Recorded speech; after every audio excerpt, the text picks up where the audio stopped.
YouTube, Romelmex Vlog. Welcome to my channel. At ang panibagong reaction video po natin ngayon mga idol, ito po ay tungkol sa Yamashita Treasure. Ito po ay tungkol po ito sa yaman ng ating Pilipinas. Kaya ating aalamin ito kung legit ba ito o hindi. Kayo na ang humusga. Comment na lang kayo dyan sa baba. Ayan. At bago po natin ito simulan itong video ay shoutout po sa aking mga subscribers, silent viewers. Maraming salamat po. At kung bago ka pala sa aking channel, huwag kalimutan mag-subscribe at i-click yung notification bell sa likod para updated kayo sa aking mga upload na reaction video kagaya po nito. Huwag natin patagalin, tirahin po natin ito bago patirahin ng iba. Let's play! Ayan. Ayan, papasok na sila sa tunnel. Ayan o, mga idol, yung tunnel ay maputik. Totoo ba na may Yamashita Treasure dito sa atin sa Pilipinas? Kung totoo ba talaga na may iniwan ang Hapon ng mga kayamanan tulad ng mga gold bar o Buddha, Golden Buddha? Kaya ating aalamin ito. Umalo ito ng maraming views. Yan. Pero sa tingin ko mga idol, parang legit o di kaya content lang din nila. Pero hindi sila mag-effort ng ganyan siguro na content.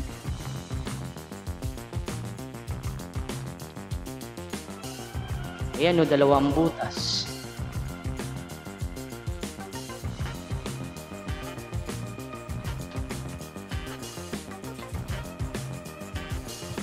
Ayan o, ayan mga idol. Ayan o, ang daming gold bars. Yan, kitang-kita nyo naman. Kaya kayo na ang humusga kung legit ba ito o hindi. Ayan. Kasi ito, yung salita kasi nila Bisaya. Pwede rin itong taga Mindanao o taga Cebu, taga Bohol, o kaya may taga Samar. Ayan mga idol, ito yung mga gold bars. Yan. Napakarami. Pero para sa akin, kung hindi ito legit, bakit may inaano na yung mga gold bars na anuhan na ng putik? Diba? Tignan nyo naman ang unang layer. Ayan o, nakakain na ng putik. Pero yung taas ay malinis. Pero ganito ba talaga ang kulay ng gold bars sa nasa kuiba or nasa cave? Yan o. May pizza. Ay, may pizza bagang. May... Ano yun? Pizza ba yun ng ano? Date ba yun? Date? Ay, may nakasulat. Yan mga idol.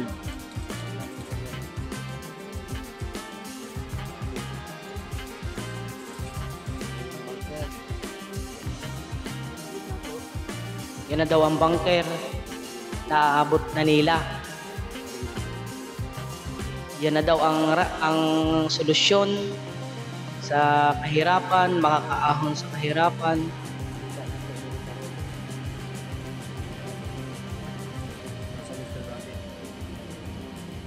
Suisi.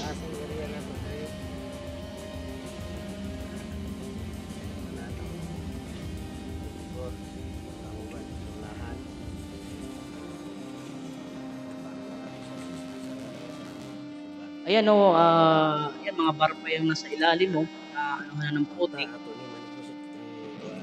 Grabe talaga ang Hapon. Napakaraming kayamanan. Siguro sabi nga daw nila ay mga nakaw to sa iba't ibang bansa.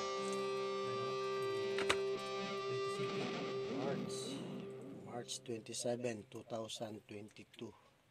March 27. Mga idol, yan ang pizza niyan ay March 27, year of 2022. Yan ang ano nila na nakuha nila. Sa Udto. Alas 12 ng tanghali. Biyahe na ako. Abot na gid na ako.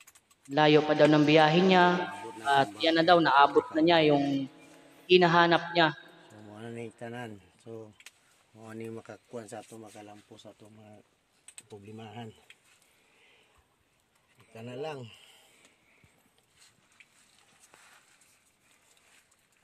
Ilagay mo rin tipis siya. Oh, ayan, tinisting nila kung kung totoo ba ito na bar daw na nakuha nila. Sige, sige. Patayo na. Patayo, sir. Patayo mo, sir. Ano yun eh, yung ano palagay nila parang mainit yan sa kamay, parang aksido ata yan.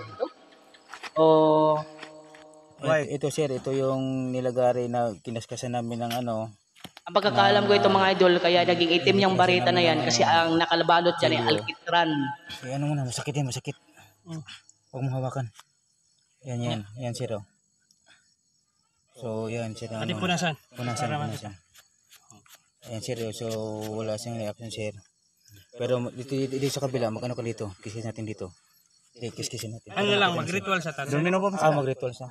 Yung kailangan pa daw nila mag-ritual mga idol. Yan, October. Ito naman, October na yun. Yan na yun ang kabuuhan na nakuha nila idol. Naka-box na, kaya kung sino ka man ngayon nanonood dyan, mag-subscribe ka na, pa-like na rin ng video para maghanap ako ng mga video na mga kagaya dito, ng mga yaman. Kaya maraming salamat po mga idol sa